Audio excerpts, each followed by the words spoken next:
Welcome to the Chain Effect Podcast, where a physical therapist and a dietitian married with 2 kids juggle the struggle of running a business, raising a family, and prioritizing our own health, all while trying to have as much fun as possible. We're your hosts, Taylor Pope, Doctor of Physical Therapy, and Caroline Pope, registered dietitian. Together we own and operate a health facility bringing together physical therapists, dietitians, personal trainers, and active recovery services to create what we call the Chain Effect.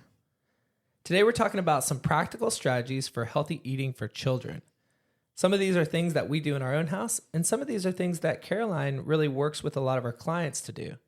And before we get into that, we had a moment the other night. Yeah, it was amazing. We were in the kitchen prepping dinner, and we got both kids involved. And Bennett decided he wanted to do the salad. He's been really into salads lately and wanted to chop everything with his kid's safety knife. And he was over there doing that. And then you had to go out and check the grill for the salmon that was on the grill. And then you had him saute the green beans, stir and stir. And he's in there on his chair stirring. And he's like, "Mommy, come help me do this. I gotta finish chopping my salad." And then meanwhile, I had Tally start setting the table, and it was just helpful. It was peaceful. They weren't wrestling on the carpet where we couldn't see them. And it was a glimpse into, wow, all these strategies that we've done since they were babies is starting. We can see glimpses of it working. Yeah. And it was only it's like not all 5 the time. minutes or, but it definitely was, not every night. It was a glimmer. It was a glimmer. And so some of these strategies, we're going to go into, maybe you need to start them pretty early, but it's never too late. And the first one is having productive and plentiful conversations about food. And I think we get so busy to where we just can view meals as something that has to get done. And so we're rushing through it. But in reality, it can be a great time for us to connect and discuss some of the most important things that we do every day, which is nourish our bodies. Right. It's what we fuel our bodies with. It's like gas in the gas tank. If we're cars and we're running on fumes, we need to teach kids that, that's not okay. If we need to teach them like what helps them not have a crash in their blood sugar. And so some easy topics to get started with could be just the colors of the foods. With the youngest kids, what color is your food? Did you know that these colors do different things for your bodies? And it is cool. It's kind of like a hint from nature that the different colored fruits and vegetables, each color serves a different purpose. So like reds, you could think about our red fruits and vegetables. It actually lowers the phytonutrients in those foods, lower cancer risk. They can help with memory, heart health. So you can think red for heart. And then we know... Is that like antioxidants? Yep. Okay. And so,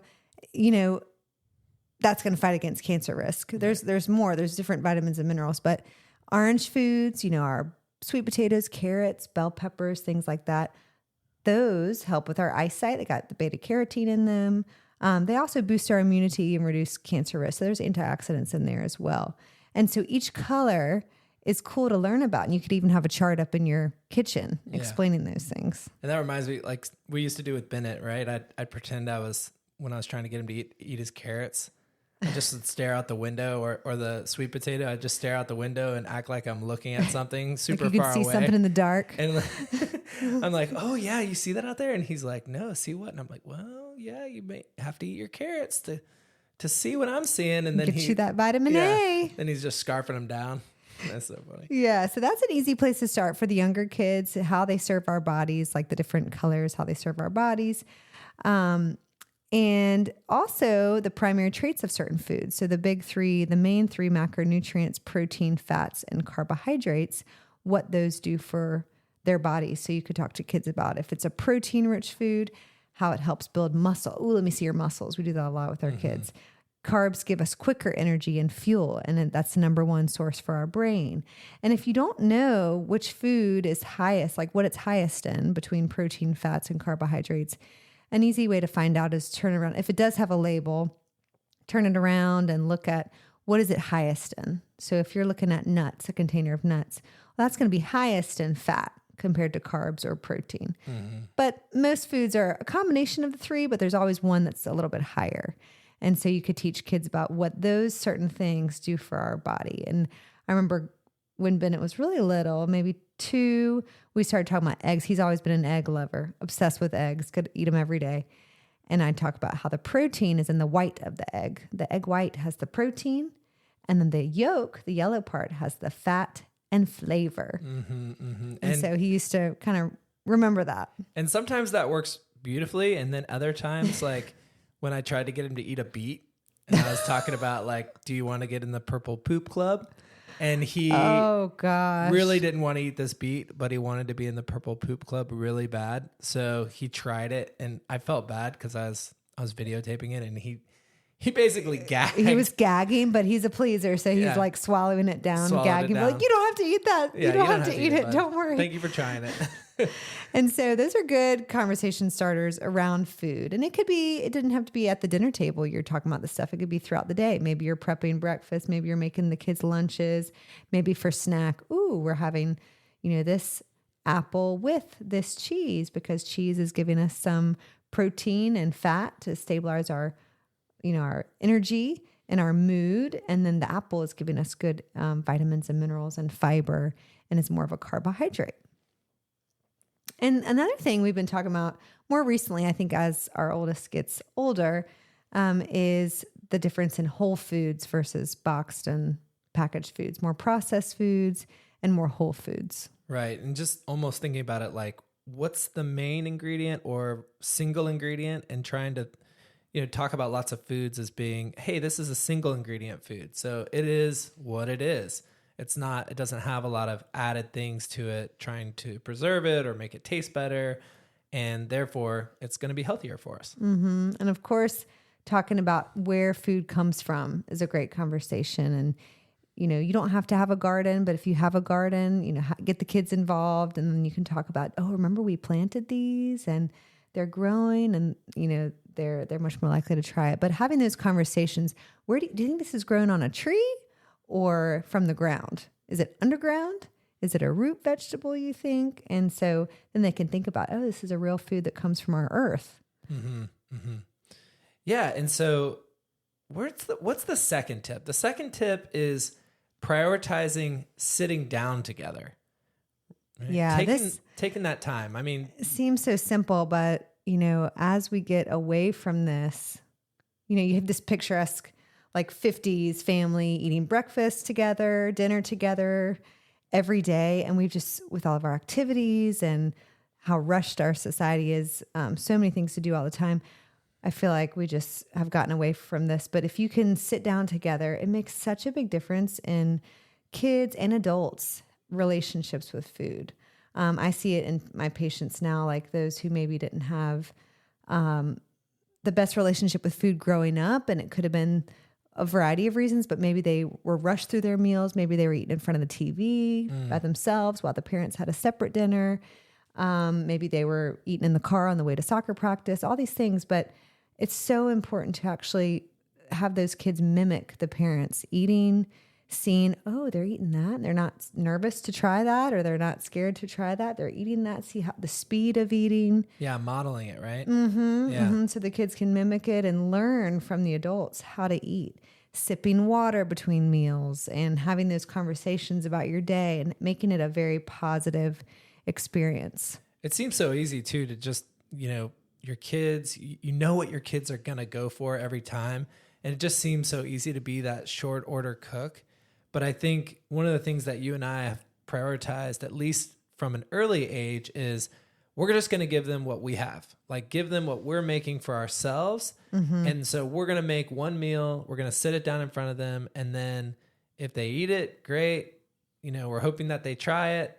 But if not, at the end of the meal, we'll finally give in and give them something else just to make sure that they've gotten enough food. Yeah, try to prevent being a short order cook. And that is easier said than done. I mean, we're not perfect, especially at lunches and different meals, but at least dinner, one time a day. Yeah, at dinner, though, we really, really try to prevent being a short order cook and making them a separate meal, and also feeding them first so that we can relax and have our later dinner. I mean, when our first was an infant, we would still eat later, of course, when he wasn't having solid foods. But then we really started implementing eating at the table, and it's really, really helpful. And of course, builds family connection. They want to be connected to us. So if we're rushing around all day, busy around the house, doing work while they're home, doing the laundry, doing the dishes, it's like kind of the one time that we can really sit and talk all together. Yeah. No devices, just really modeling that good behavior of, taking your time. No phones on the table. That's a big one.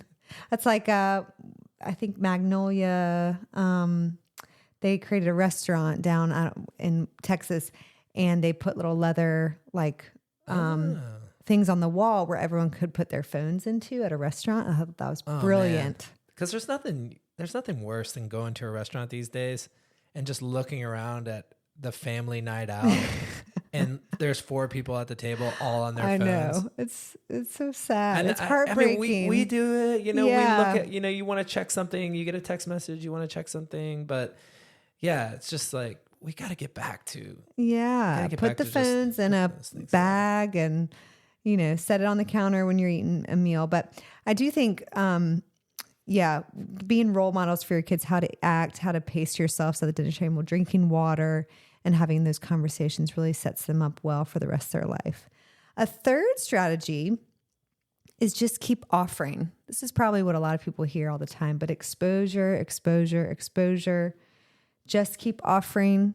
If you are patient, one day will surprise you, and that'll be the special day, and they will decide to try something that you've been offering 30 times and they look at you with disgust. But, the research, it takes 8 to 12 exposures. That was kind of the big, that's always been in the research for someone to accept the food and actually try it. And I think now it's up to 15, but then you hear about these moms. I mean, it could be 100 exposures before the kid tries it.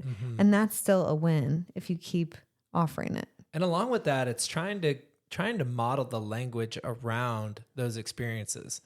When the kid says, I don't like that, maybe you're changing that to, oh, you don't like it today, or you don't like it yet, or you don't like it prepared that way, or, you don't have to love it, but can you just give it one taste? Yeah. Would you like to try it with a dipping sauce? I mean, kids love dip. So especially when they're young, that could be a way to encourage them to try it different ways. And small amounts is important. So kids get overwhelmed. So try not to have a huge portion on their plate of any food, but one small amount, and see if they try it. Don't say anything positive about it. Don't say anything negative about it. Just see if they try it. And then they might like it. So offering it in different ways, offering it different times a day, that is huge. And you like to make a game. I don't know if this really falls into it, but what is your mommy no look game? Oh yeah. I think I heard this from maybe Dr. Becky or something, but yeah, the one that I heard from who knows where that I started a few months ago really does help. If they have maybe a vegetable on their plate they aren't excited about, I say, I'm just going to close my eyes and, I bet the boys will not try a bite of broccoli. They will not. I'm just going to close my eyes and see what happens. And I cover my face, and then they both go, look, and they stuff their fork in their mouth. Look. And I'm like, oh, you ate that whole tree. Yeah. Wow. And then keep doing that. Mommy no look. And then Simon Says is another good one. Works. And not to force them to eat everything, but just, if they're distracted at the table, which our boys are very wild and have a lot of energy, and if they're distracted and just not eating, I might do a game of Simon Says, like, all right, Simon Says, take a sip of water. Simon Says, take a bite of food. And they get really excited about that. I remember, sometimes it's easy to get discouraged too, because, when Bennett was a little baby, he would crush salmon. I mean, he would eat like an entire salmon fillet. And we're like, oh my gosh, we're going to be, buying like 2 pounds of salmon. His brain is going to be so smart. Yeah. And we always talk about that. Yeah. And so, we were so hopeful. And then I don't know, how old was he? Maybe like 2.5. And he's like, the time where kids just get pickier. Not going to eat it. Not going to eat it. And there was nothing we could do to get him to eat it. Mm-hmm. And then even more recently, I don't know when this happened, but we offered him some smoked salmon. Like maybe 6 months ago, he started getting interested in that. And then all of a sudden he's crushing the smoked salmon. You know what it was? I think one day I was making it for lunch or something, and he asked me, is that ham? I want some of that ham. And I didn't say it wasn't ham, but I said, okay, you want to try a bite of this? And he said, yeah. And he stuffed it in his mouth, and then he kept one in it and one in it. And I said, this is lox. This is actually salmon. Yeah, I gave it a different name almost too. Yeah. And then after that, he had sushi, right? And he was eating some sushi. Yeah, I used to never want to try sushi. And now he's back on salmon. And so, you know, I think that's just like the journey of trying things, trying it a different way, giving it a different name almost, and just seeing if there's a way that you can get him to just like, or a different way of preparation. So a big thing, you know, people could also try is different cooking vegetables, different ways. They have so many different tastes and textures. If you're roasting them, if you're sauteing them, steaming them. I mean, you think about adults, like there's a lot of adults that don't like certain vegetables because they've never had them prepared different ways. Maybe they've just had them canned or they've just had them steamed. And so if you can get creative in how you're preparing things and just keep offering it and offer them a tiny amount so that you're not wasting a lot of food, save the rest for, you know, whoever will eat it the next day.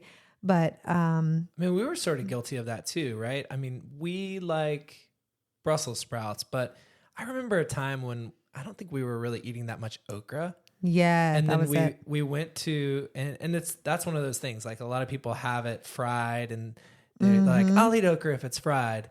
And then I think we had it just sauteed with some garlic, you know, a really nice way. And we're like, oh my gosh, I love this. And then all of a sudden, cut a different way. Yeah, cut a different way. And all of a sudden we're crushing the okra.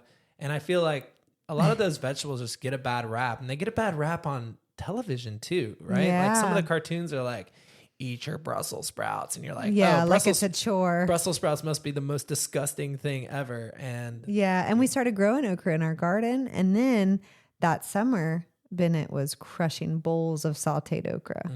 So another proud parent moment. And then I think he's back off of it, but that's okay. We keep having a rotation of different vegetables, fruits, meats. It'll be back in the garden this summer. Yeah. And we'll have a lot of things to do with it.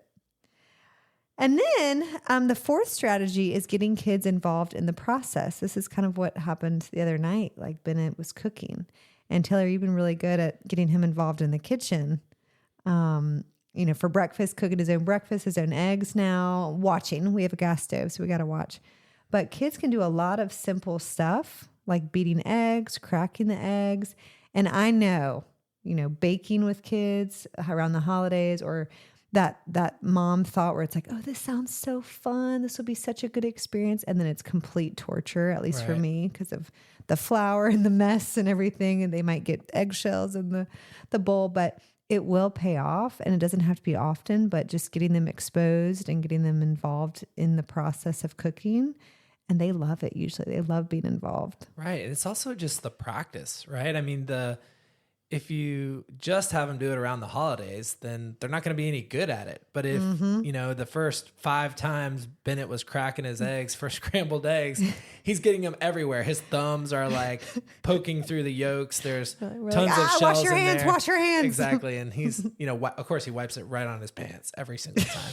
But, you know, now we can get him to where he's, you know, cracking the egg in a little circle and kind of pulling it apart. And he's just gotten a little bit more practice. They can make their own sandwiches for lunch, or spread their peanut butter on toast in the morning, or spread their butter on a pancake, you know, for breakfast. And there's lots of things they can do. And then if you get the kids' knives, there are so many options for softer vegetables they can cut. Some salad vegetables are a little tough, but cucumbers, zucchini, fruits. Tolly loves, our 2-year-old loves cutting pears because they're soft when they're ripe. And so getting them a little cutting board, getting them some knives. You can't walk away though, because I walked away the other night and of course, like immediately he had the big knife. Oh gosh. Yeah, he had the big knife. He put down his knife and grabbed the big knife immediately. And it's like, dude, you're gonna cut your fingers off. And you could even ask them, you know, what they want to help you cook, or maybe meal ideas for that week. I mean, if you want them to have a better chance of eating, maybe you get them involved in, you know, what do you want for breakfast? Okay, I'll make sure to get those at the store. Do you want lox this week? Okay, we're going to get some of that at the store for breakfast. So I think getting kids involved in the process, and think about, you know, if our boys are in middle school and they're helping us cook dinner and they like it, if they still enjoy it or they like it, then we could have them cook half the time or help us meal prep, and it's going to save us a lot of time in the future. And one of my clients was telling me, we don't have this, but there is a 1 burner induction stove with some special pans if you're worried about your kids like burning themselves. Smart. But these pans, they don't stay hot, or the surface doesn't stay hot. Only when the right? pan is on it. Only when the pan is on there, and then it cools down pretty quick. I'm assuming the pan takes a little bit of time, but this is a way that you don't have to worry about things catching on fire, for instance, because it's when the pan is on there and it's a special pan that you're gonna get the heat. And I think that's also a good way. That's a great idea. Yeah. Yeah. I have another client who was telling me that her daughter has been cooking, basically since like 6 years old, making her own breakfast. And now they're totally into making dinners and helping with dinner. And they're more self-reliant in the morning, Right. which can be helpful for Right. parents. Like, okay, go and make your own breakfast. And then that is that really helps the morning chaos. So we're going to have special guest Bennett Pope come in, talk to us a little bit more about his healthy eating journey and what he likes.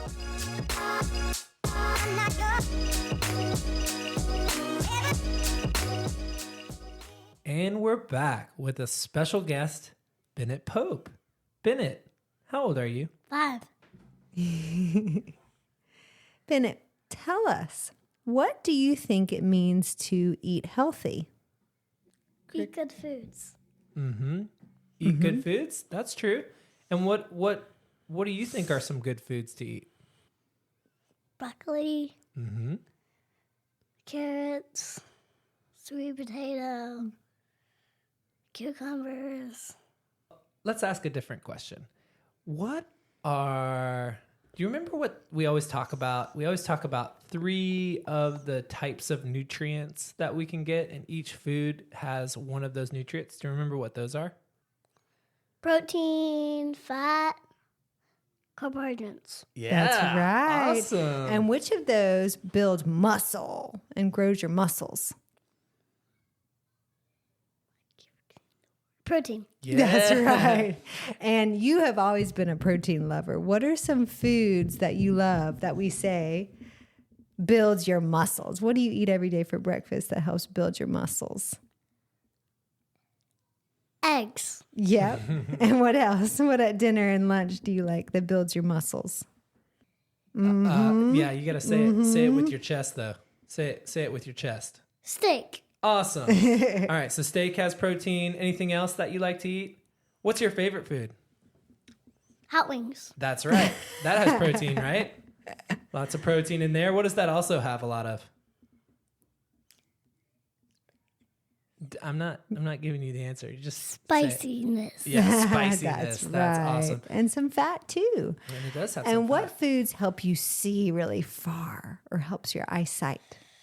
Sweet potato and carrots. Awesome. Yeah, those are things that you've been having recently that do. Now you also have some sweet things you like. What are your favorite sweet things? Candy. And does candy give us long energy or quick energy?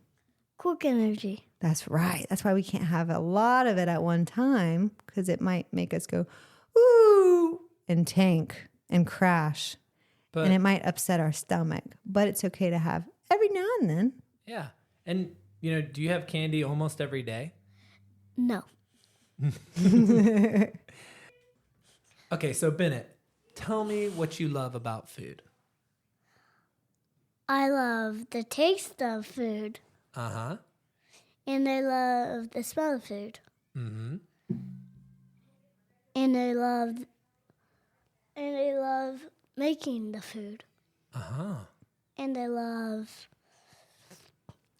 eating the food. Uh-huh. Do you find that when you help make something, it makes you want to eat it more? Yes. Why is that, do you think? Because I make it and I want to eat it. Ah. Okay, well, Bennett, thank you for coming on the podcast and talking to us a little bit about food. We're going to bring you back at some point and ask you some more questions. So, Yeah. I had a fun time right here and talking about the podcast. Oh, that's awesome. Well, Thanks we're for really coming glad. on, We're really bud. glad you did. we love you and we love how much you're getting involved in the kitchen and the garden. I love being a part of the podcast. Oh, Oh, well, okay. Well, maybe we'll make This you a is regular my first guest. time being here. Awesome. And I love it, love it, love it, love it, love it. Well, thank you so much. And we look forward to hearing more of your sweet little voice next All right. time. We hope everyone found some practical strategies today Love, for love, healthy love. eating. And we'll love catch you my on the flip parents. side. Check you later. I love my parents getting me to come in the podcast. We love you too. I love you. Love you more. Love you more. I love, Love you more. infinity plus 1 billion. Infinity plus infinity times infinity to the exponential infinity power.